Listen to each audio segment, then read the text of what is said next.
Assalamualaikum warahmatullahi wabarakatuh. Kami dari kelompok 9 yang beranggotakan saya sendiri Azwan Rihadi sebagai moderator dan Kamil Lusifa sebagai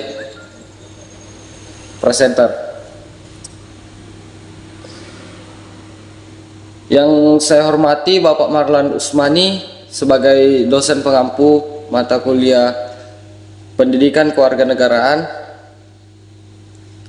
Di sini kami akan membahas materi bab 5, bagaimana harmoni kewajiban dan hak negara dan warga negara dalam demokrasi yang bersumbu pada kedaulatan rakyat dan musyawarah untuk mufakat. Kemudian akan dibacakan materi oleh Kamelu Sifa. Terima kasih. Kita dan negara memiliki hak dan kewajiban secara timbal balik. Resiprokalitas. Resiprokalitas itu merupakan jika satu negara menginginkan suatu perlakuan yang baik dari negara lain, maka negara yang bersangkutan tersebut juga harus memberi perlakuan yang baik terhadap negara. Ini warga negara memiliki hak dan kewajiban terhadap negara. Sebaliknya pula, negara memiliki hak dan kewajiban terhadap warga negara. Hak dan kewajiban merupakan negara isi konstitusi negara perihal hubungan antara warga negara dengan warga negara. Salah satu contoh kewajiban warga negara terpenting saat ini adalah pasal 23 ayat Undang-Undang Dasar 1945. Hal ini dikarenakan saat ini pajak merupakan sumber penerimaan negara terbesar dalam membiayai pengeluaran negara dan pembangunan. Tanpa adanya sumber pendapatan pajak yang besar, maka pembiayaan pengeluaran negara akan terhambat. Pajak menyumbang sekitar 74,63% pendapatan negara. Jadi, membayar pajak adalah contoh kewajiban warga negara yang nyata di era pembangunan seperti sekarang ini. Selanjutnya ada kewajiban perpajakan warga negara, yaitu ada mendaftarkan diri untuk memperoleh NPWP, kemudian menghitung atau memperhitungkan pajak, kemudian membayar monitor pajak yang terhutang, serta melaporkan pajak. Di sini ada beberapa manfaat pembayaran pajak bagi warga negara. Ada fasilitas dan infrastruktur. Fasilitas dan infrastruktur seperti adanya transportasi, komunikasi, dan lain-lain. Yang kedua ada subsidi pangan dan BBM. Subsidi ini merupakan program di mana pemerintah menyediakan dukungan finansial atau menerapkan kebijakan harga yang lebih rendah atau untuk komunitas pangan tertentu. Sedangkan BBM ini tujuannya adalah untuk mengurangi beban biaya transportasi dan energi bagi masyarakat serta mendukung sektor-sektor ekonomi yang tergantung. BBM ini biasanya dilakukan dengan menggunakan dana pemerintah untuk mengompensasi perbedaan antara harga jual yang ditetapkan dan harga pasar yang lebih tinggi. Kemudian ada transportasi massal, pelayanan kesehatan, pendidikan, pertahanan dan keamanan, penegakan hukum, serta kelestarian lingkungan hidup. Ini ada penjelasan dari itu menelusuri konsep dan organisasi harmoni kewajiban dan hak warga negara.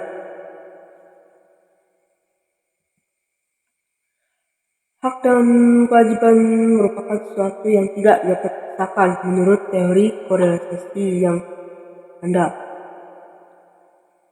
Oleh pengikut utilitarisme, ada hubungan timbal balik antara hak dan kewajiban.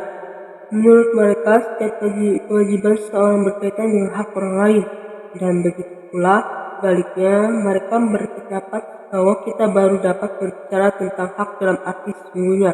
Jika ada toleransi itu, hak yang tidak ada kewajiban yang sesuai dengannya tidak pantas disebut hak. Kemudian yang B menanya alasan mengapa diperlukan harmoni kewajiban dan hak negara dan warga negara Indonesia. Pergerakan budaya yang merupakan budaya rupanya mengikuti dinamika kehidupan sosial politik di mana tatkala hegemoni kaum kolonial mulai mempertanyakan keabsahannya maka terjadilah perlawanan kaum tertindas di mana-mana menuntut hak-haknya yang dirampas. Kemudian yang C, menggali sumber sosiologis politik tentang harmoni kewajiban dan hak negara dan warga negara Indonesia, yaitu ada sumber historis. Secara historis, perjuangan menegakkan hak asasi manusia terjadi di dunia barat atau Eropa adalah John Locke, seorang filsuf Inggris pada abad ke-17 yang pertama kali merumuskan adanya hak alamiah natural rights yang melekat pada setiap diri manusia, yaitu hak atas hidup, hak kebebasan, dan hak milik.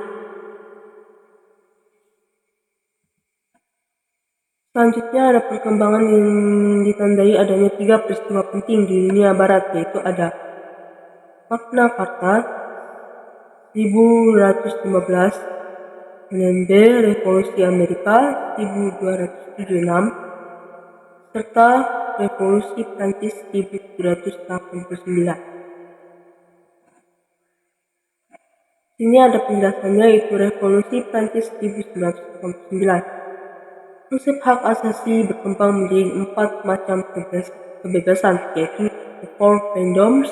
Kemudian konsep ini pertama kali diperkenalkan oleh Presiden Amerika Serikat Franklin D. Roosevelt.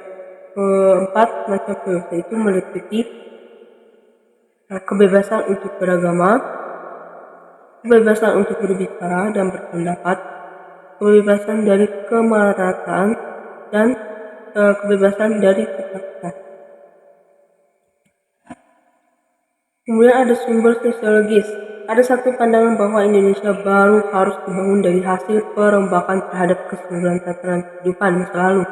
Inti dari cita-cita tersebut adalah sebuah masyarakat sipil demokratis yang mampu mengharmonikan kewajiban dan hak negara dan warga negara. Kemudian yang ketiga, sumber politik. Sumber politik yang mendasari dinamika kewajiban dan hak warga negara. Indonesia adalah proses dan hasil perubahan Undang-Undang Dasar Negara Republik Indonesia 1945 yang terjadi pada era reformasi. Yaitu tuntutan reformasi itu adalah A. Mengamandemen UUD NRI 1945, B. Penghapusan Doktrin Dewi Fungsi Angkatan Bersenjata Republik Indonesia atau ABRI, C. Menegakkan supremasi hukum, penghormatan hak asasi manusia, serta pemberantasan korupsi, kolusi, dan nepotisme atau disebut KKN. D. Melakukan desentralisasi dan hubungan yang adil antara pusat dan daerah. Yang E. Otonomi daerah. Yang F. Mewujudkan kebebasan pers. Yang terakhir, mewujudkan kehidupan demokrasi. Kemudian D. Membangun argumentasi dinamikan dan tentang harmoni kewajiban dan hak negara dan warga negara, yaitu ada aturan dasar equal pendidikan dan kebudayaan serta ilmu pengetahuan dan teknologi. Yang kedua, aturan dasar equal perekonomian nasional dan kesejahteraan nasional. Tiga, aturan dasar equal usaha pertahanan dan keamanan negara. Keempat, aturan dasar hak dan kewajiban asasi manusia. Berikut ini ada beberapa strategi kebudayaan nasional Indonesia yang kita pilih adalah menerima sepenuhnya, yaitu unsur-unsur budaya asing yang sesuai dengan kepribadian bangsa. Kedua, menolak sepenuhnya unsur-unsur budaya asing yang tidak sesuai dengan kepribadian bangsa. Yang ketiga, menerima secara selektif, yaitu unsur budaya asing yang belum jelas apakah sesuai atau bertentangan dengan kepribadian bangsa. Di sini juga ada beberapa aturan yang sudah diatur sebelum perubahan Undang-Undang Dasar Negara Republik Indonesia 1945 sebagai berikut, yaitu ada pasal 33 ayat 1 UUD NRI 1945 menegaskan asas kekeluargaan. Yang kedua, pasal 33 ayat 2 yaitu menegaskan bahwa cabang-cabang reproduksi produksi yang penting bagi negara dan yang menguasai hajat hidup. Yang ketiga itu pasal 33 ayat 3 UUD menegaskan bahwa bumi dan air dan kekayaan alam yang terkandung di dalamnya harus dikuasai oleh negara. Kemudian memajukan kesejahteraan umum lebih dijabarkan lagi di dalam fungsi-fungsi negara untuk A. Mengembangkan sistem jaminan sosial bagi seluruh rakyat. B. Memberdayakan masyarakat yang lemah dan tidak mampu. C. Menyediakan fasilitas pelayanan kesehatan yang layak. D. Menyediakan fasilitas pelayanan umum yang layak. E. Mendiskusikan esensi dan urgensi harmoni kewajiban dan hak negara dan warga negara. Itu ada agama. Bangsa Indonesia dikenal sebagai bangsa yang religius, kepercayaan bangsa kita kepada Tuhan Yang Maha Esa telah ada semenjak zaman prasejarah. Kemudian, sebelum datangnya pengaruh agama-agama besar ke tanah air kita. Kedua, pendidikan dan kebudayaan. Pendidikan dan kebudayaan merupakan sebuah istilah yang satu sama lain saling berkorelasi sangat erat. Yang ketiga yaitu ada perekonomian nasional dan kesejahteraan rakyat.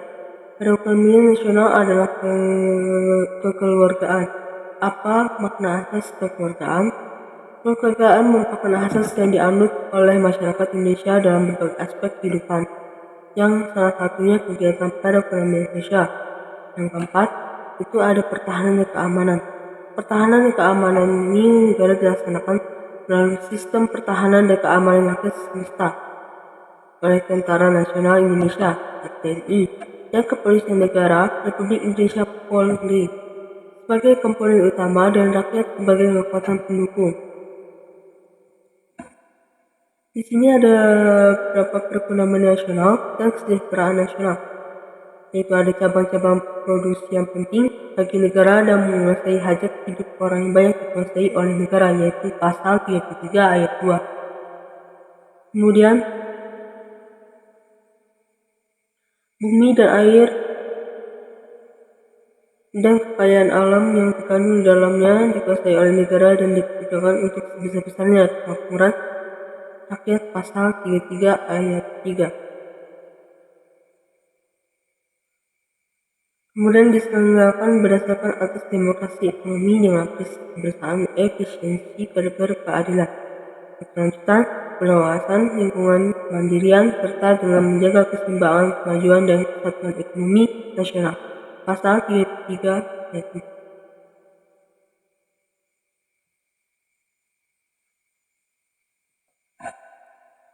F.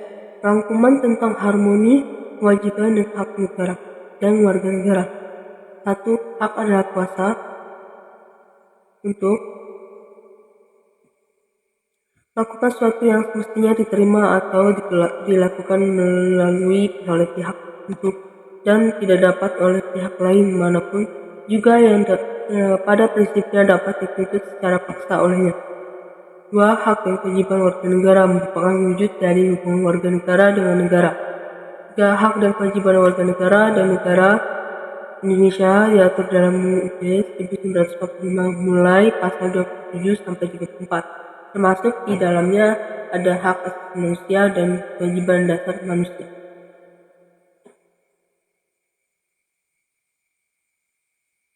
Keempat, sekalipun aspek kewajiban asasi manusia jumlahnya lebih sedikit dibandingkan dengan aspek hak asasi manusia sebagaimana pun tertuang dalam UUD 1945. Namun secara filosofis tetap mengindikasikan adanya pandangan bangsa Indonesia bahwa hak asasi tidak dapat berjalan tanpa dibarengi kewajiban asasi. Yang kelima, hak dan kewajiban warga negara dan negara mengalami dinamika terbukti dari adanya perubahan-perubahan dalam rumusan pasal-pasal UUD NRI 1045 melalui proses amandemen dan juga perubahan undang-undang yang menyertainya. Keenam, ada jaminan akan hak dan kewajiban warga negara dan negara. Dengan segala dinamikanya diupayakan berdampak pada terpenuhinya keseimbangan yang harmonis antara hak dan kewajiban negara dan warga negara. G. Yaitu ada praktik kewarganegaraan. Hak dan kewajiban warga negara dan negara telah diatur dalam UUD NRI tahun 1945. Adapun rincian lebih lanjut diatur dalam suatu undang-undang. Misalnya, kewajiban dalam bidang pendidikan bagaimana termuat dalam pasal 31 dijabarkan lagi dalam Undang-Undang Nomor 20 Tahun 2003 tentang Sistem Pendidikan Nasional, Undang-Undang Nomor 14 Tahun 2005 tentang Guru dan Dosen, Undang-Undang Nomor 12 Tahun 2012 tentang Pendidikan Tinggi. Sekian dari presentasi saya. Kurang lebihnya mohon maaf. Bila taufiq hidayah. Assalamualaikum warahmatullahi wabarakatuh.